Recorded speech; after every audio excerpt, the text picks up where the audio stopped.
ಎಲ್ರಿಗೂ ನಮಸ್ಕಾರ. Welcome back to my channel Smart Logic. ಇವತ್ತಿನ ವಿಡಿಯೋ ಬಂದು ಮೊರಾರ್ಜಿ ಪರೀಕ್ಷೆಗೆ ಸಂಬಂಧಪಟ್ಟಂತಹ ಪ್ರಶ್ನೆಗಳು, ಗಣಿತ ವಿಷಯದ ಒಂದು ಮಾದರಿ ಪ್ರಶ್ನೆ ಪತ್ರಿಕೆಯನ್ನು ತೆಗೆದುಕೊಂಡು ಬಂದಿದ್ದೀನಿ. ಸೊ ಇನ್ನೂ ಯಾರೆಲ್ಲ ಸಬ್ಸ್ಕ್ರೈಬ್ ಮಾಡಿಲ್ಲ ನನ್ನ ಚಾನಲ್ಗೆ, ಪ್ಲೀಸ್ ಸಬ್ಸ್ಕ್ರೈಬ್ ಮಾಡಿ, ಸಪೋರ್ಟ್ ಮಾಡಿ. ಹಾಗೆ ನೀವೇನಾದರೂ ನ್ಯೂ ಸಬ್ಸ್ಕ್ರೈಬರ್ ಆಗಿದ್ದರೆ ಕಮೆಂಟ್ ಬಾಕ್ಸಲ್ಲಿ ನ್ಯೂ ಸಬ್ಸ್ಕ್ರೈಬರ್ ಅಂತಂದು ಹೇಳಿ ಕಮೆಂಟ್ ಮಾಡಿ. ಸೊ ಈಗ ನೆಕ್ಸ್ಟ್ ಸ್ಟಾರ್ಟ್ ಮಾಡೋಣ. ಮೊದಲನೇ ಪ್ರಶ್ನೆ, 5, 10, 15, 20, 25 ಅಂತ ಕೊಟ್ಟು ಕ್ವೆಶನ್ ಮಾರ್ಕನ್ನು ಬರೆದಿದ್ದಾರೆ. ಈ ಸರಣಿಯಲ್ಲಿ ಪ್ರಶ್ನಾರ್ಥಕ ಚಿಹ್ನೆಯ ಜಾಗದಲ್ಲಿ ಇರಬೇಕಾದ ಸಂಖ್ಯೆ ಯಾವುದು ಅಂತ ನೋಡೋದು. ಇಲ್ಲಿರುವಂಥ ಸಂಖ್ಯೆಗಳ ಶ್ರೇಣಿಯ ಒಂದು ವಿನ್ಯಾಸವನ್ನು ನೋಡಬೇಕು. ಏನು ವಿನ್ಯಾಸ ಇದೆ ಇದರಲ್ಲಿ ಅಂದರೆ 5ರ ಮಗ್ಗಿ ಅಂತ ಅನ್ಬೋದು, ಅಥವಾ ಒಂದು ಸಂಖ್ಯೆಯಿಂದ ಇನ್ನೊಂದು ಸಂಖ್ಯೆ 5 ಅಂಕಿಗಳ ಒಂದು ವ್ಯತ್ಯಾಸ ಇದೆ ಅಂತ ನೋಡಿದಾಗ 5, 10, 15, 20, 25 ಆದಮೇಲೆ ಬರುವಂತಹ ಒಂದು ಸಂಖ್ಯೆ ಯಾವುದಾಗಿರುತ್ತೆ ಅಂದಾಗ ಅದು ಆಪ್ಷನ್ ಎ 30. 25ಕ್ಕೆ 5ನ್ನು ಸೇರಿಸ್ತಿದ್ರೆ 30, ಅಥವಾ 5 6 30 ಅಂತಂದು ಹೇಳಿನಾದರೂ ನಾವು ನೋಡ್ಕೋಬೋದು. ಎರಡನೇ ಪ್ರಶ್ನೆ, 10ರ 84 ಅಥವಾ 84/10 ಇದರ ದಶಮಾಂಶ ರೂಪ, ಇದು ಭಿನ್ನರಾಶಿಯೊಳಗೆ ಕೊಟ್ಟಿದ್ದಾರೆ. ಇದನ್ನು ದಶಮಾಂಶ ರೂಪದಲ್ಲಿ ಬರೆದಾಗ ಯಾವ ರೀತಿ ಆಗುತ್ತೆ ಅಂತ ನೋಡೋದು. Option A 84.0, option B 84.1, option C 8.4, option D 0.84. ಇದನ್ನು ನೋಡಿದಾಗ ಭಿನ್ನರಾಶಿ ರೂಪದಲ್ಲಿರೋದನ್ನು ನೋಡಿದಾಗ ಕೆಳಗಡೆ 10 ಇದೆ, ಸೊ 1 0.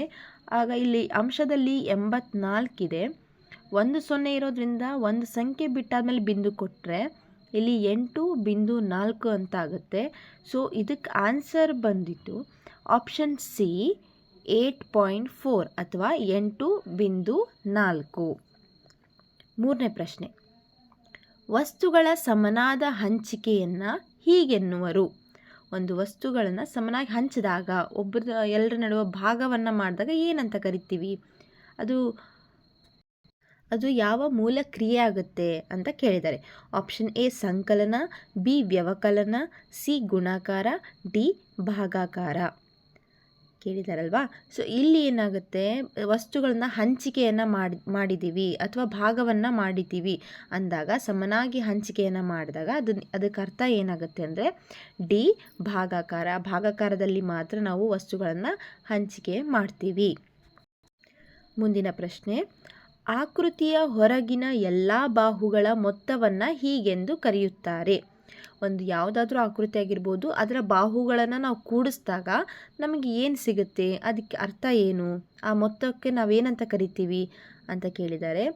ಆಪ್ಷನ್ ಎ ವಿಸ್ತೀರ್ಣ, ಬಿ ಸುತ್ತಳತೆ, ಸಿ ಪರಿಧಿ, ಡಿ ಘನಫಲ.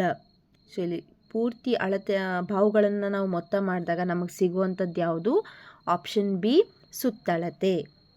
ಮುಂದಿನ ಪ್ರಶ್ನೆ ಹೋಗೋಣ. ಒಂದು ನೋಟ್ ಪುಸ್ತಕದಲ್ಲಿ 192 ಪುಟಗಳಿರುತ್ತವೆ. ಅಂತಹ 15 ನೋಟ್ ಪುಸ್ತಕಗಳಲ್ಲಿ ಒಟ್ಟು ಎಷ್ಟು ಪುಟಗಳಿರುತ್ತವೆ?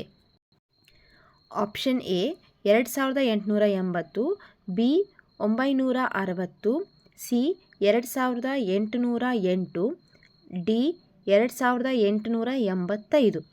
ಇಲ್ಲೇನು ಕೇಳಿದ್ದಾರೆ, ಇದನ್ನು ಏನು ಮಾಡಬೇಕು, ಯಾವ ಮೂಲಕ್ರಿಯೆಯನ್ನು ಬಳಸ್ಕೊಂಡು ಮಾಡಬೇಕು ಇದನ್ನು ನೋಡೋಣ.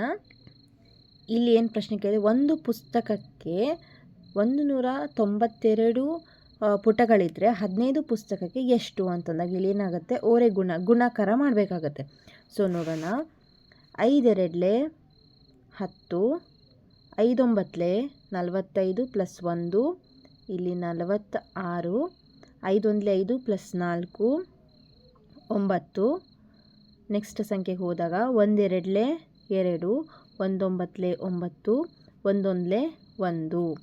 ಇವನ್ನೆರಡು ಕೂಡಿಸಿದಾಗ 0 0, 6 + 2 8, 9 9 18, 1 + 1 2. ಹಾಗಾದ್ರೆ ಎಷ್ಟು ಪುಟಗಳಿರ್ತವೆ?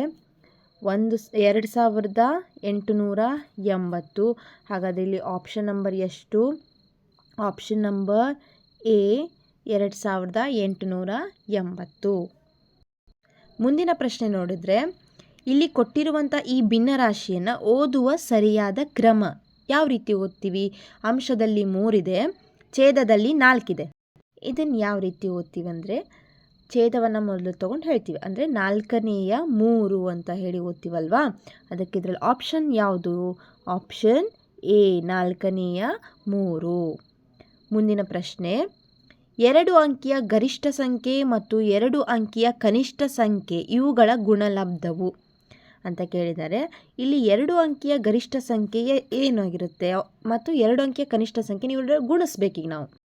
ಈಗ ಅದು ನೋಡೋಣವಾ. ಇಲ್ಲಿ ಏನು ಕೇಳಿದ್ದಾರೆ, 2 ಅಂಕಿಯ ಗರಿಷ್ಠ ಸಂಖ್ಯೆ ಅಂದರೆ ಯಾವುದು? 2 ಅಂಕಿ ಅಂದರೆ 9, 9 ಅಂದರೆ 99 ಆಯಿತು. ಗುಂಡ್ಲೆ 2 ಅಂಕಿಯ ಕನಿಷ್ಠ ಸಂಖ್ಯೆ ಯಾವುದು? 10. ಇವನ್ನೆರಡು ಗುಣಿಸಿದಾಗ 0 9 0, 0ಇಂದ ಯಾವುದೇ ಸಂಖ್ಯೆನ ಗುಣಿಸಿದ್ರು ಆನ್ಸರ್ 0 ಆಗಿರುತ್ತೆ. 1 9 9, 1 9 9, ಇವನ್ನೆರಡು ಕೂಡಿಸಿದಾಗ 0, 0 + 9 9, ಆಮೇಲೆ 9. ಸೊ ಆನ್ಸರ್ ಏನಾಗಿರುತ್ತೆ? 990 ಅಂತಾಗಿದೆ. So option number D. ಆಯಿತಾ? ಈ ರೀತಿ ಮಾಡಬೇಕು. ಮುಂದಿನ ಪ್ರಶ್ನೆ, ಈ ಅಪವರ್ತನ ವೃಕ್ಷದಲ್ಲಿ ಎ ಬಿ ಸಿ ಮತ್ತು ಡಿಗಳ ಬೆಲೆ ಏನು ಅಂತ ಕೇಳಿದ್ದಾರೆ. ಇಲ್ಲೊಂದು ಅಪವರ್ತನ ವೃಕ್ಷ ಕೊಟ್ಟಿದ್ದಾರಲ್ವ, ಇದನ್ನು ನೋಡ್ಬೇಕು ಕರೆಕ್ಟಾಗಿ. ಇಲ್ಲಿ ಮೊದಲನೇ ಸಂಖ್ಯೆ ಯಾವುದಿಲ್ಲಿದೆ? ಮೇನಲ್ಲಿ 48 ಇದೆ. ಎ ಬಿನ ಕಂಡುಹಿಡಿಬೇಕು. ಇಲ್ಲಿ ಕೊಟ್ಟಿರುವಂತಹ ಆಪ್ಷನ್ಸಲ್ಲಿ ಅವರು ಕ್ರಮವಾಗಿಯೇ ಕೊಟ್ಟಿರ್ತಾರೆ, ಎ ಬಿ ಸಿ ಡಿ ಅವ ನಂಬರ್ಸ್ ಅಂತ ಹೇಳಿ. ಇಲ್ಲಿ ಮೊದಲನೇ 2 ನಾವು ಗುಣಿಸಿದಾಗ 48 ಬರುತ್ತಾ ಅಂತ ನೋಡೋಣ. ಈಗ ಇದರಲ್ಲಿ ಮೊದಲನೇ ಒಂದು ಆಪ್ಷನಲ್ಲಿ 12 2 ಎಷ್ಟು? 24. ಸೊ ಇದು ಬರೋದಿಲ್ಲ. ಎರಡನೇ ಆಪ್ಷನಲ್ಲಿ 12 3 ಎಷ್ಟು? 36. ಇದು ಕೂಡ ಬರೋದಿಲ್ಲ. ಸಿ ಆಪ್ಷನ್ ಏನು? 2 3 6. ಇದು ಕೂಡ ಬರೋದಿಲ್ಲ. ಡಿ ಏನು? 12 4 ಒಂದನೇದು ಎರಡನೇದು ನೋಡಬೇಕು. ಎ ಬಿ ಏನ 12 4 48. ಸೊ ಎ 12, ಬಿ 4 ಆಗುತ್ತೆ. ಸೊ ಇದು ಕರೆಕ್ಟ್ ಆಯಿತು. ನೆಕ್ಸ್ಟ್ ಸಿ ಇಲ್ಲಿ ಏನು? 3 ಇದೆ. ಸೊ ಇಲ್ಲಿ ಒಂದು ನಿಮಿಷ, ಇಲ್ಲಿ 12 ಬಂದರೆ ಸಿ ಇಲ್ಲಿ 3 ಆದರೆ 3 4 12. ಸೊ ಇಲ್ಲಿ ಆನ್ಸರ್ ನಮಗೆ ಸಿಗುತ್ತೆ. ಸೊ ಸರಿಯಾದ ಉತ್ತರ ಏನು ಈ ಪ್ರಶ್ನೆಗೆ ಅಂತಂದರೆ ಆಪ್ಷನ್ ಡಿ 12 4 3 2. ಮುಂದಿನ ಪ್ರಶ್ನೆ, 2 ಸಂಖ್ಯೆಗಳ ಮೊತ್ತ 110. ಅವುಗಳಲ್ಲಿ ಒಂದು ಸಂಖ್ಯೆ 50 ಆದರೆ ಎರಡನೇ ಸಂಖ್ಯೆ ಎಷ್ಟಾಗಿರುತ್ತೆ?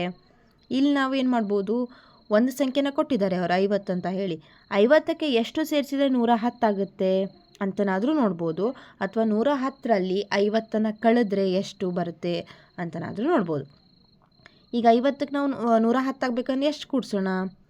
60 70 80 90 100 110 ಅಂತಂದಾಗ ಇಲ್ಲಿ 60ನ್ನು ಕೂಡಿಸಿದ್ರೆ ನಮ್ಗೆ ಏನಾಗುತ್ತೆ? ಮೊತ್ತ 110 ಆಗಿರುತ್ತೆ. ಸೊ ಎರಡನೇ ಸಂಖ್ಯೆ ಎಷ್ಟು? 60. ಮುಂದಿನ ಪ್ರಶ್ನೆ ನೋಡೋದಾದರೆ 1 2 0 4 ಈ ಅಂಕಿಗಳನ್ನು ಬಳಸಿ ರಚಿಸಬಹುದಾದ 4 ಅಂಕಿಯ ಗರಿಷ್ಠ ಸಂಖ್ಯೆ ಯಾವುದು? ಅಂಕಿಗಳನ್ನು ಪುನರಾವರ್ತಿಸದೆ, ಅಂದರೆ ಮತ್ತೊಮ್ಮೆ ತಿರ್ಗಾ ಬಳಸಬಾರ್ದನ್ನ ಬಳಸೇ ಮಾಡುವಂತಹ 4 ಅಂಕಿಯ ಗರಿಷ್ಠ ಅಂದ್ರೇನು? ದೊಡ್ಡ ಸಂಖ್ಯೆ. ದೊಡ್ಡ ಸಂಖ್ಯೆ ಅಂದಾಗ ಇವು 4ರಲ್ಲಿ ದೊಡ್ಡ ಸಂಖ್ಯೆ ಯಾವುದು? 4 ಬರುತ್ತಾ? ಅದರ ನೆಕ್ಸ್ಟ್ ಯಾವುದು? 2, ಅದಾದಮೇಲೆ 1, ಕೊನೆ ಸಣ್ಣ ಸಂಖ್ಯೆ ಯಾವುದು? 0. ಸೊ ಇಲ್ಲಿ 4210. ಯಾವುದು ಆಪ್ಷನ್? Option B. ಇವಿಷ್ಟು ಪಾರ್ಟ್ 1 ನೋಡುವಂಥದ್ದು. ಉಳಿದಂತಹ ಪ್ರಶ್ನೆಗಳನ್ನು ಪಾರ್ಟ್ 2 ಡಿಸ್ಕಸ್ ಮಾಡೋಣ. ಸೊ ನೀವೇನಾದರೂ ಇನ್ನೂ ಸಬ್ಸ್ಕ್ರೈಬ್ ಮಾಡಿಲ್ಲ ಅಂದರೆ ನಮ್ಮ ಚಾನಲ್ನ ಪ್ಲೀಸ್ ಸಬ್ಸ್ಕ್ರೈಬ್ ಮಾಡಿ, ಸಪೋರ್ಟ್ ಮಾಡಿ. ಹಾಗೆ ನಾನು ಹೇಳಿದಾಗೆ ನೀವೇನಾದರೂ ನ್ಯೂ ಸಬ್ಸ್ಕ್ರೈಬರ್ ಆಗಿದ್ದರೆ ನ್ಯೂ ಸಬ್ಸ್ಕ್ರೈಬರ್ ಅಂತ ಹೇಳಿ ಕಮೆಂಟ್ ಮಾಡಿ. ಹಾಗೆ ಪಾರ್ಟ್ 2 ಮತ್ತೆ ಭೇಟಿ ಆಗ್ತೀನಿ. Thank you for watching.